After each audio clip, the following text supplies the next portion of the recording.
Hello everyone, स्वागत है एक बार फिर से आप सभी दोस्तों का शिक्षा संकल्प के इस ऑनलाइन यूट्यूब प्लेटफॉर्म पर। कैसे हैं आप सभी दोस्त? आशा करते हैं कि आप लोग बहुत ही अच्छे होंगे, स्वस्थ होंगे। साथियों, आप सभी को पता है डेली दोपहर को 3 बजे सामान्य ज्ञान की स्पेशल क्लास होती है जो कि बीएड एंट्रेंस एग्जाम के लिए महत्वपूर्ण है। आप किसी भी स्टेट से उस स्टेट की बीएड प्रवेश परीक्षा की तैयारी कर रहे हैं, दोपहर को 3 बजे इस क्लास को करना बिल्कुल मत भूलिएगा। दोस्तों, यहाँ पर सिर्फ और सिर्फ सिलेक्टेड क्वेश्चन से ही कवर किए जाते हैं जो एग्जाम के पॉइंट ऑफ व्यू से महत्वपूर्ण है। हमने आपसे कहा था यदि आप लोग दोपहर को 3 बजे इन सभी क्लासेस को अटेंड कर रहे हैं, आपको कोई समस्या नहीं होगी। बीएड एंट्रेंस एग्जाम के लिए बहुत ही कंफर्टेबल फील करेंगे। आइए शुरुआत करते हैं बिना किसी देरी के। आप लोग धैर्य के साथ अंत तक बने रहिएगा और प्रयास करिएगा कि हर एक सवाल का आंसर देते हुए चलिएगा। अंत में ये भी आप लोग बताइएगा कि आपने कितना स्कोर किया है, यानी कितने प्रश्नों को आपने बिल्कुल राइट किया है। चलिए शुरू कर लेते हैं आज के इस स्पेशल सेशन की। पहला सवाल, मानव शरीर में रक्त को शुद्ध करने वाला अंग कौन सा होता है? बताएं। फेफड़ा, यकृत, हृदय, वृक्क। सभी लोग प्रयास करें आंसर देने के लिए। यहाँ पर जो भी साथी ऑप्शन नंबर डी पर जा रहे हैं वो बिल्कुल राइट है। साथियों, आप सभी को पता है वृक्क यानी किडनी जो है रक्त को छानकर उसमें से विषैले पदार्थों को जो है बाहर निकालता है और शुद्ध रक्त को वापस शरीर में भेजता है। आपका डी ऑप्शन यहाँ पर बिल्कुल राइट होगा। अगला सवाल देखें, पौधों में भोजन का परिवहन किसके द्वारा होता है? बताएं। चलिए, 4 ऑप्शंस आपके सामने दे दिए गए हैं। सभी प्यारे दोस्त आंसर देने का प्रयास करें। पौधों में जो है भोजन का परिवहन किसके द्वारा होता है? चलिए, जो भी दोस्त ऑप्शन नंबर डी पर गए हैं वो यहां पर बिल्कुल राइट हो जाएंगे। याद रखिएगा दोस्तों, फ्लोएम ऊतक जो है पौधों में पत्तियों में बने भोजन को पौधों के अन्य हिस्सों में पहुंचाने का कार्य करता है। आप कहोगे सर डी ऑप्शन यहां पर बिल्कुल सटीक आंसर है आपका। अगला सवाल देखें, जल का घनत्व अधिकतम कितना होता है? आप लोग बता सकते हो। 0 degree Celsius, 4 degree Celsius, 10 degree Celsius, 100 degree Celsius. बताएं। वेरी इंपॉर्टेंट सवाल है, जवाब करिएगा। जल का घनत्व अधिकतम जो है कितना होता है? चलिए, जो भी साथी ऑप्शन नंबर बी पर जा रहे हैं वो बिल्कुल राइट है। साथियों, जल का घनत्व अधिकतम जो है 4 डिग्री सेल्सियस होता है। बी ऑप्शन वाले साथी यहाँ पर बिल्कुल राइट है। अगला सवाल देखें, पृथ्वी अपनी धुरी पर जो है कितने समय में एक चक्कर पूरा करती है? बताएं। चलिए, सभी लोग प्रयास करें। यहां पर करेक्ट आंसर आपका क्या हो जाएगा? चलिएगा, पृथ्वी अपनी धुरी पर कितने समय में एक चक्कर पूरा करती है? साथियों, याद रखिएगा यहां पर आपका करेक्ट आंसर हो जाएगा ऑप्शन नंबर बी। अगर देखा जाए दोस्तों, लगभग जो समय लगता है पृथ्वी को जो है एक चक्कर पूरा करने में अपनी धुरी पर, तो वो लगता है आपका 23 घंटे 56 मिनट का। ठीक है, लेकिन इसको ओवरऑल मान लिया जाता है कि 24 घंटे का समय लगता है। तो आपका यहाँ पर बी ऑप्शन आपका यहाँ पर बिल्कुल राइट होगा। सवाल नंबर 5, भाई जो भी साथी जुड़ चुके हो एक बार सेशन को लाइक कर दो। इसमें आपका कोई चार्ज, कोई पैसा नहीं लगता है। आपके लिए मेहनत किया जा रहा है, आपके लिए बेहतर प्रयास किया जा रहा है, आपका कर्तव्य बनता है सेशन को जरूर लाइक करें। और जो भी साथी चैनल पर नए हैं, आप किसी भी स्टेट से हैं, जरूर जुड़िएगा। यहाँ से निश्चित रूप से आपको हेल्प मिलेगी। बिल्कुल फ्री में आपको कंटेंट प्रोवाइड किया जा रहा है। सवाल नंबर 5 देखिए, गंगा और यमुना नदी का संगम कहाँ होता है? बताइए। वाराणसी, कानपुर, प्रयागराज, हरिद्वार। सभी लोग प्रयास करिएगा। गंगा और यमुना नदी का संगम जो है कहाँ पर होता है? आप कहोगे सर प्रयागराज में। ऑप्शन नंबर यहाँ पर सी बिल्कुल राइट हो जाएगा। अगला सवाल देखें, अशोक का प्रसिद्ध शिलालेख किस लिपि में लिखा गया है? बताएं। चलिए, सभी का आंसर आना चाहिए। सवाल नंबर 6 से मोस्ट इंपॉर्टेंट है, बताएं। चलिए, अशोक का प्रसिद्ध शिलालेख जो है आप सभी को पता है कि ब्राह्मी लिपि में लिखा गया है। ऑप्शन नंबर बी आपका यहाँ पर बिल्कुल राइट हो जाएगा। अगला सवाल देखें, भारत छोड़ो आंदोलन कब शुरू हुआ? बताएं। चलिएगा, आंसर करिएगा। भारत छोड़ो आंदोलन जो है कब शुरू हुआ? यहां पर जो भी साथी जा रहे हैं ऑप्शन नंबर डी पर, वो बिल्कुल यहां पर करेक्ट हो जाएंगे। साथियों, भारत छोड़ो आंदोलन जो है 8 अगस्त 1942 को गांधी जी के नेतृत्व में शुरू हुआ। आपका डी ऑप्शन यहां पर बिल्कुल सटीक हो जाएगा। सवाल नंबर 8, भारतीय संविधान कब लागू हुआ? बिल्कुल बेसिक सा क्वेश्चन है, सभी प्यारे दोस्त आंसर कर सकते हो। चलिएगा, भारतीय संविधान कब लागू हुआ? अच्छा, कुछ साथियों को ये क्वेश्चन जो है सिंपल लग रहे होंगे, लेकिन भाई देखिएगा, आप लोग पिछले वर्ष का प्रश्न पत्र उठाकर देखोगे, ऐसे प्रश्न पूछे गए हैं पेपर में, आपको परेशान होने की आवश्यकता नहीं है। चलिए, भारतीय संविधान कब लागू हुआ? आप सभी को पता है 26 जनवरी 1950 को भारतीय संविधान को लागू किया गया। ऑप्शन नंबर बी आपका यहाँ पर दोस्तों बिल्कुल राइट है।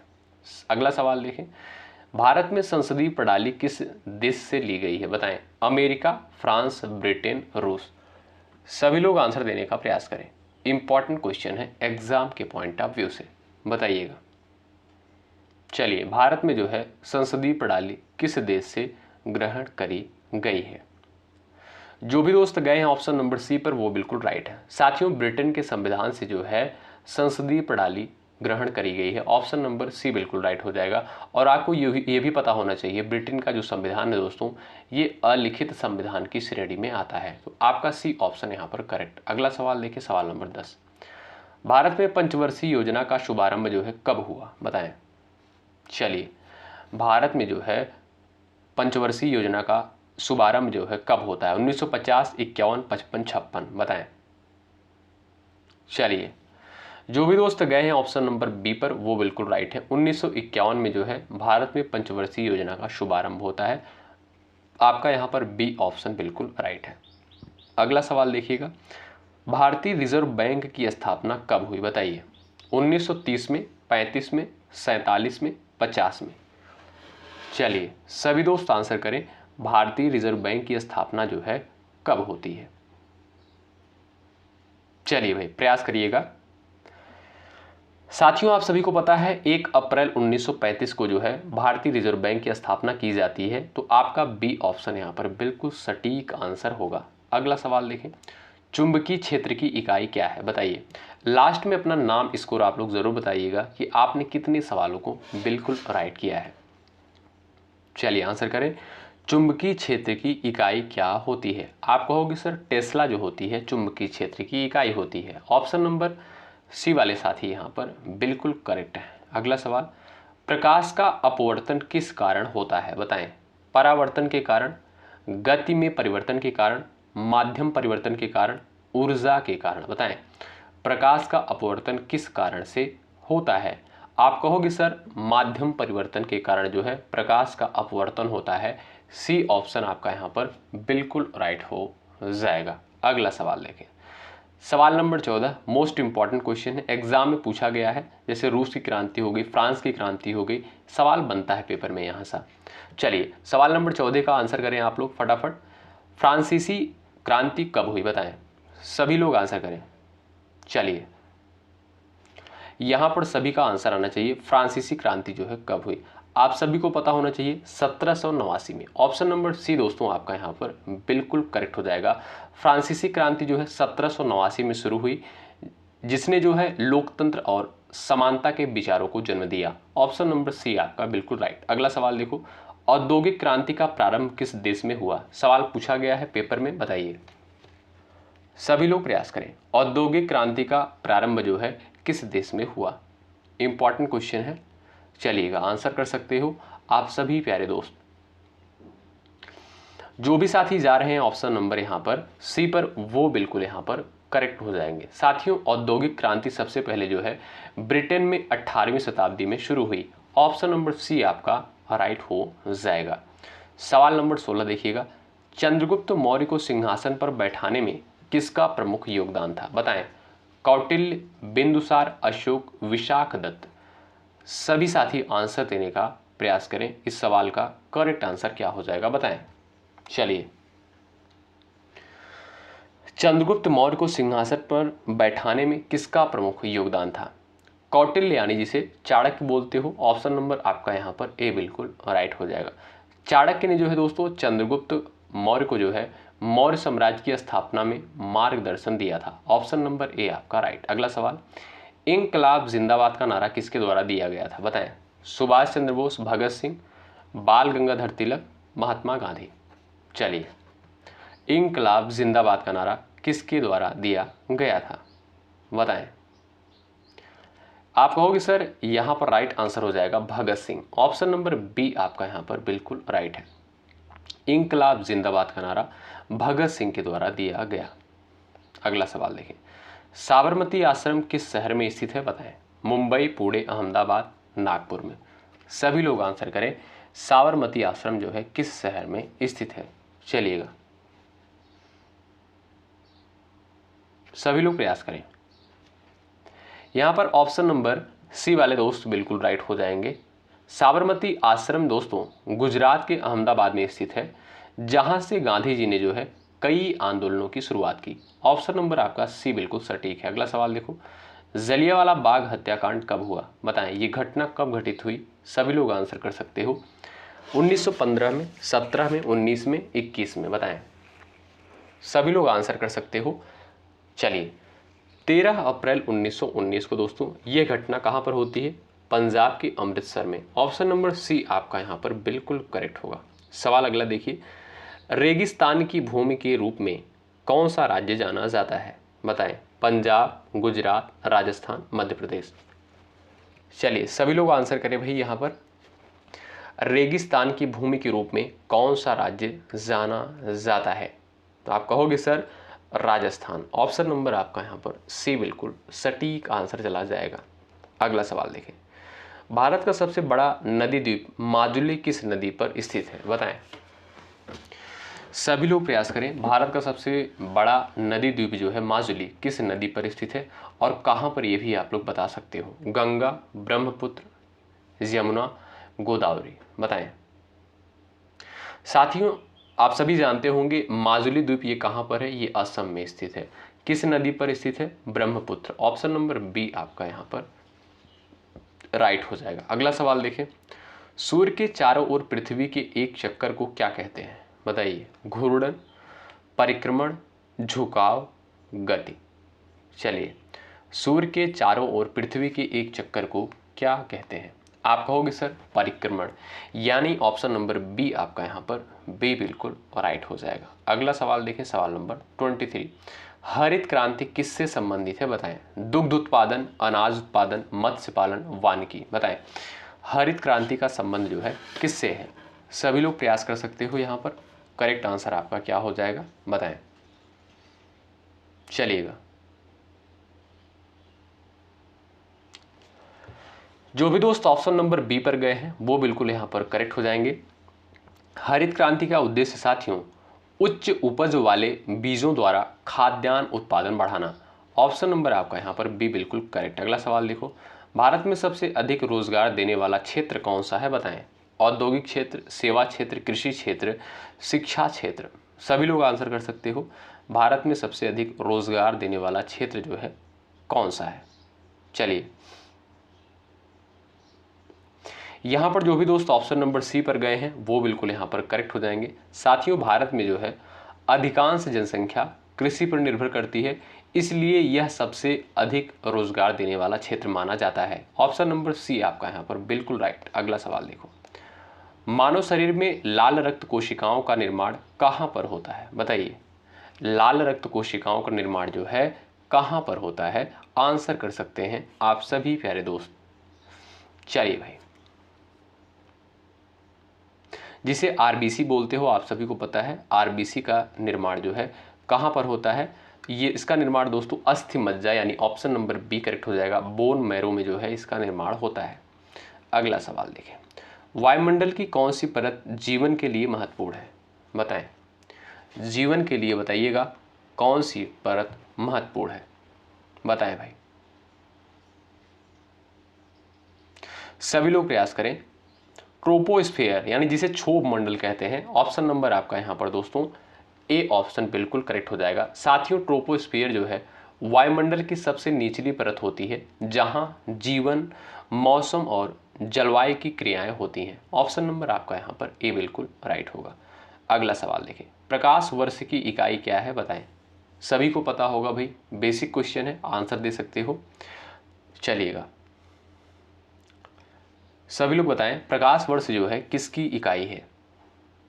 चलिए प्रयास करें। यहां पर जो भी साथी ऑप्शन नंबर सी पर गए हैं वो बिल्कुल राइट हो जाएंगे। प्रकाश वर्ष जो है दूरी की इकाई है। ऑप्शन नंबर सी वाले साथी यहां पर बिल्कुल राइट। अगला सवाल, नालंदा विश्वविद्यालय की स्थापना किसके द्वारा करी गई बताएं। सभी लोग आंसर करें। नालंदा विश्वविद्यालय की स्थापना किसके द्वारा करी गई?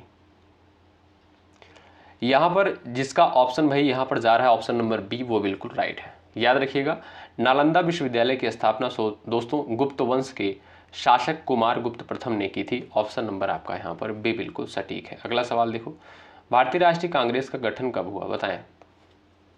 चलिए, भारतीय राष्ट्रीय कांग्रेस का गठन जो है कब हुआ? सभी लोग प्रयास कर सकते हो। यहां पर राइट आंसर आपका क्या हो जाएगा? साथियों, भारतीय राष्ट्रीय कांग्रेस का गठन 1885 में होता है और इसके पहले अध्यक्ष कौन थे? ए.ओ. ह्यूम जो थे इसके जो है पहले अध्यक्ष थे। अगला सवाल देखें, भारतीय संविधान का मसौदा किसके द्वारा तैयार किया गया? चलिए आंसर करें। सभी लोग प्रयास करें और लाइक की संख्या बढ़ती रहनी चाहिए भाई, लाइक की संख्या नहीं रुकनी चाहिए।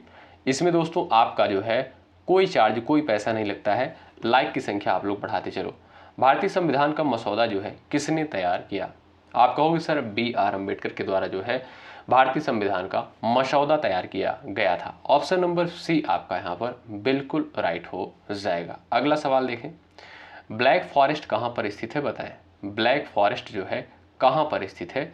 आंसर कर सकते हो आप सभी प्यारे दोस्त। चलिए बताएं, सटीक आंसर क्या हो जाएगा? बताइएगा, आंसर करिएगा। साथियों, ब्लैक फॉरेस्ट जो है ये आपका कहाँ पर स्थित है? आप कहोगे सर इसका राइट आंसर हो जाएगा जर्मनी। ऑप्शन नंबर बी वाले साथी बिल्कुल राइट हो जाएंगे। अगला सवाल देखें, सवाल नंबर नेक्स्ट स्क्रीन पर है, हिमालय पर्वत श्रेणी किस प्रकार का पर्वत है? बताएं। चलिए 32 का आंसर करें सभी प्यारे दोस्त। चलिए, हिमालय पर्वत जो है ये पर्वत श्रेणी किस प्रकार का पर्वत है? चलिए, ये दोस्तों आपका वलित पर्वत की श्रेणी में आएगा। आपका यहाँ पर ऑप्शन नंबर सी बिल्कुल राइट हो जाएगा। ठीक है भाई, ऑप्शन नंबर सी वाले दोस्त यहाँ पर बिल्कुल राइट हो जाएंगे। अगला सवाल, कंचनजंगा चोटी किस राज्य में स्थित है? बताएं। इंपॉर्टेंट ये भी है, बताएं। सभी लोग आंसर करें, कंचनजंगा चोटी जो है किस राज्य में स्थित है? सभी का आंसर आना चाहिए इस सवाल के लिए। चलिए सभी लोग आंसर करें। कंचनजंगा दोस्तों ये आपका सिक्किम में स्थित है। कहां पर? सिक्किम में। ऑप्शन नंबर सी बिल्कुल यहां पर राइट हो जाएगा। अगला सवाल, भारतीय संसद के कितने सदन हैं? बता दीजिए। कई बार हमने आपको बताया, आंसर कर दो एक बार सभी लोग। भारतीय संसद के कितने सदन होते हैं? चलिए, आप कहोगे सर भारतीय संसद के जो है 2 सदन है। कौन कौन से? एक लोकसभा है और दूसरी है आपकी राज्यसभा। और राज्यसभा को दोस्तों उच्च सदन कहते हैं, लोकसभा को जो है निम्न सदन कहते हैं। अगला सवाल देखें, संविधान में मूल कर्तव्यों की संख्या कितनी है? बताएं। चलिए, कितने मौलिक कर्तव्य हैं संविधान में? आंसर कर सकते हो आप सभी प्यारे दोस्त। चलिए प्रयास करें। यहां पर आपका राइट आंसर चला जाएगा ऑप्शन नंबर बी पर, 11 मौलिक कर्तव्य हैं। बी ऑप्शन वाले साथी यहां पर बिल्कुल राइट हो जाएंगे। अगला सवाल देखो, भारत का पहला आम चुनाव पूछा गया है कब हुआ? बताएं।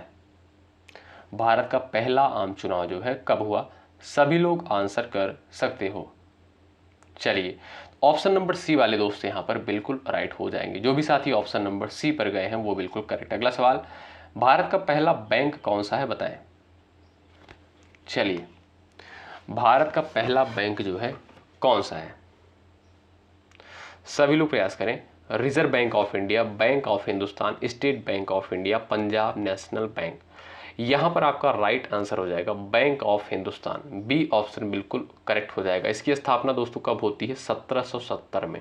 ऑप्शन नंबर बी आपका राइट। अगला सवाल, भारत में योजना आयोग की स्थापना कब हुई? बताएं। भारत में योजना आयोग की स्थापना कब होती है? आंसर कर सकते हो आप सभी प्यारे दोस्त। चलिए सभी लोग आंसर करें। आपका राइट आंसर हो जाएगा 15 मार्च 1950 को जो है भारत में योजना आयोग की स्थापना होती है। कब? 15 मार्च 1950 को। बी ऑप्शन आपका यहाँ पर बिल्कुल सटीक हो जाएगा। साथियों, आपको पता होगा कि जियोग्राफी और पॉलिटी 2 सेशन आपको प्रोवाइड किया गया है, उसमें टॉप 100 क्वेश्चंस कवर किए गए हैं। आप लोग उस क्लास को जरूर अटेंड कर लेना। बहुत सारे साथी उस क्लास को पसंद किए हैं, आप लोग भी ज़रूर कवर कर लीजिएगा। अच्छा, वो क्लास कहाँ मिलेगी? टेलीग्राम से जुड़ जाइएगा, वहाँ पर शेयर कर दी जाएगी क्लास को, और शेयर की गई है। इस वीडियो के डिस्क्रिप्शन बॉक्स में टेलीग्राम चैनल का लिंक दे दिया गया है, आप लोग जुड़ जाइएगा, ठीक है। और उस क्लास को आप लोग ज़रूर अटेंड कर लेना। मानव शरीर का सामान्यतः तापमान कितना होता है बताएं। चलिए डिग्री सेल्सियस में आपको बताना है। आप कहोगे सर यहाँ पर बी ऑप्शन बिल्कुल करेक्ट हो जाएगा। 37 डिग्री सेल्सियस जो है सामान्य तापमान होता है, यानी 98.6 फ़ारेनहाइट, ठीक है। फ़ारेनहाइट में अगर आपसे पूछे 98.6, अगर आपसे पूछे डिग्री सेल्सियस में तब आप कहोगे 37। अगला सवाल देखो, न्यूटन का तीसरा नियम क्या कहता है? सभी को पता होगा भाई। चलिए न्यूटन का थर्ड लॉ जो है क्या कहता है? चलिए एक्शन रिएक्शन यानी प्रतिक्रिया की समान और विपरीत प्रतिक्रिया होती है। ऑप्शन नंबर बी आपका राइट। अगला सवाल, भारतीय उपमहाद्वीप में सबसे बड़ी झील कौन सी है बताएं। चलिए भारतीय उपमहाद्वीप में सबसे बड़ी झील कौन सी है? चिल्का झील। कहाँ पर दोस्तों ये स्थित है? ये आपका उड़ीसा में स्थित है और ये खारे पानी की सबसे बड़ी झील है भारत की। अगला सवाल, भारतीय संविधान में संविधान संशोधन प्रक्रिया किस अनुच्छेद में वर्णित है? इंपॉर्टेंट सवाल है, बताओ। चलिए संविधान संशोधन की प्रक्रिया जो है किस में वर्णित है? आप कहोगे सर आर्टिकल 368 में। ऑप्शन नंबर आपका सी बिल्कुल राइट हो जाएगा। संविधान संशोधन की प्रक्रिया ये किस देश के संविधान से ली गई है? आप कहोगे सर दक्षिण अफ्रीका के संविधान से ग्रहण की गई है। अगला सवाल, भारतीय संविधान में कुल कितनी अनुसूचियां हैं? सभी लोग आंसर छाप दीजिए। 10, 11, 12 और 13 सवाल पूछा गया है बीएड एंट्रेंस एग्जाम में। चलिए मूल संविधान में 8 अनुसूचियां थी, वर्तमान समय में कुल 12 अनुसूचियां हैं, ठीक है। आपका सी ऑप्शन यहाँ पर बिल्कुल राइट हो जाएगा। अच्छा, कुछ साथी कहते हैं कि सर क्वेश्चन रिपीट होते हैं क्लास में। भाई अगर 2-4 क्वेश्चन रिपीट ही हो जा रहे हैं तो इसमें क्या प्रॉब्लम है आपको बताइए? रिवीजन कर लिया करिए। अब भाई इतना अगर ध्यान देंगे तब तो हो गया। आप लोग जो है अगर एक आध दो प्रश्न रिवाइज हो जाते हैं तो उसमें जो है आपको कोई परेशान होने की आवश्यकता नहीं, डेली रिवीजन कर लिया करिएगा, सिंपल सी बात है। उसमें कहने वाली बात क्या है? भारतीय तिरंगे झंडे में सबसे ऊपर कौन सा रंग होता है बताएं। चलिए सभी लोग प्रयास करें आंसर देने के लिए। आप कहोगे सर सबसे ऊपर जो होता है वो होता है आपका केसरिया। ऑप्शन नंबर सी बिल्कुल राइट हो जाएगा। अच्छा, मध्य में आपका कौन सा होता है? सफ़ेद होता है। और सबसे नीचे कौन सा होता है? आपका हरा होता है, ठीक है। आपका सी ऑप्शन दोस्तों यहाँ पर राइट हो जाएगा। तो यहाँ पर इस क्लास में 44 क्वेश्चंस को कवर किए गए। ये क्लास आपको कैसी लगी एक बार अपना रिव्यू ज़रूर बताएं। दोपहर को 3 बजे ये क्लास आपको प्रोवाइड करी जाती है, ज़रूर कवर करें। और एक बार सभी लोग सेशन को लाइक कर दीजिएगा, क्योंकि आपके लिए मेहनत किया जा रहा है बिना कूलर फैन के। मेहनत करके आप सभी को ये सारी क्लास प्रोवाइड करी जा रही हैं इतनी गर्मी में। आपका कर्तव्य बनता है सेशन को ज़रूर से ज़रूर लाइक करें। अच्छा भाई, कुछ लोग पूछते हैं सर आप जो है फ़ैन कूलर ऑफ करके क्यों क्लास प्रोवाइड करते हो? देखिएगा अगर चालू रहेगा भाई तो माइक से जो है आवाज़ जाती है, ठीक है, आपको क्लियर आवाज़ सुनाई नहीं देगी, इसलिए जो ऑफ रहता है। चलिए भाई मिलते हैं आपसे नेक्स्ट क्लास में। और ये क्लास आपको कैसी लगी ज़रूर बताएं। आपने कितने सवालों को बिल्कुल राइट किया है ये भी आप लोग ज़रूर बताइएगा। यदि आप चैनल पर नए हैं जरूर जुड़ें, निश्चित रूप से यहाँ से साथियों आपको हेल्प मिलेगी। मिलते हैं आपसे नेक्स्ट क्लास में, तब तक के लिए बाय बाय, टेक केयर। मेहनत के साथ तैयारी में लगे रहे, सोना कम कर दें। बहुत बहुत शुक्रिया। जय हिंद, जय भारत।